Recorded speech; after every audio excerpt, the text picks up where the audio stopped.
Are న్యూస్కి స్వాగతం. బాపట్ల జిల్లా కర్లపాలెం మండలం దమ్మినవారిపాలెంలో ఘోర రోడ్డు ప్రమాదం జరిగింది. గట్టువారిపాలెం నుండి కొండపాటూరు ట్రాక్టర్పై వెళుతుండగా ట్రాక్టర్ బోల్తా పడటంతో సంఘటనా స్థలంలోనే ముగ్గురు మృత్యువాత పడ్డారు. మృతి చెందిన వారిలో గట్టు కోటేశ్వరరావు 65, గడ్డం శివనాగులు 60, గడ్డం లక్ష్మిలుగా గుర్తించారు. మొత్తం ట్రాక్టర్లో 18 మంది ప్రయాణిస్తుండగా ముగ్గురు మృత్యువాత పడగా మిగిలిన 15 మందికి తీవ్ర గాయాలయ్యాయి. వీరంతా కాకుమాను మండలం కొండపాటూరు గ్రామంలోని పోలేరమ్మ గుడికి మొక్కు తీర్చుకునేందుకు వెళ్తుండగా ఈ దుర్ఘటన చోటు చేసుకుంది. సంఘటనా స్థలానికి చేరుకున్న పోలీసులు క్షతగాత్రులను బాపట్ల ఏరియా వైద్యశాలకు తరలించారు. విషయం తెలుసుకున్న బాపట్ల శాసనసభ్యులు వేగేసిన నరేంద్ర వర్మ సంఘటన స్థలానికి చేరుకొని తీవ్ర దిగ్భ్రాంతి వ్యక్తం చేశారు.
అయ్యో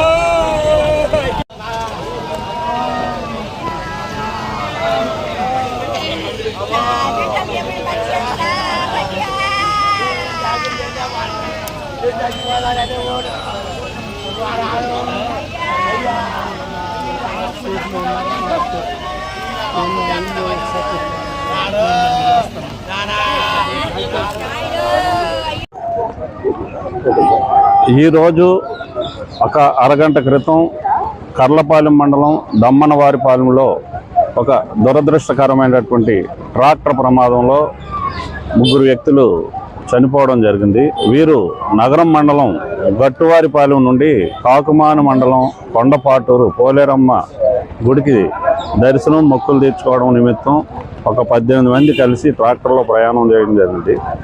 ఈ స్పాట్ దమ్మనవారిపాలెం దగ్గరకు వచ్చేసరికి ట్రాక్టర్ డ్రైవర్ యొక్క నిర్లక్ష్యం వలన ఆ ట్రాక్టర్ ఎడం పక్క రోడ్డుకి 10 అడుగుల లోతుకి తిరగబడి పల్టీలు కొట్టడం వలన ఈ ముగ్గురు వ్యక్తులు కోటేశ్వరరావు, అలాగే శివనాగులు, లక్ష్మి అని ముగ్గురు వ్యక్తులు అదే గ్రామానికి చెందిన వాళ్ళు అక్కడికక్కడే చనిపోయారు. ఇంకా 10-15 మంది ఇంజూర్డ్ అవ్వడం వలన వీళ్ళందరినీ కూడా ప్రభుత్వ ఆసుపత్రికి బాపట్ల తరలించడం జరిగింది. కేసు దర్యాప్తు చేస్తున్నాము. పోస్ట్ మార్టం నిమిత్తం బాడీస్ పంపించడం జరిగింది.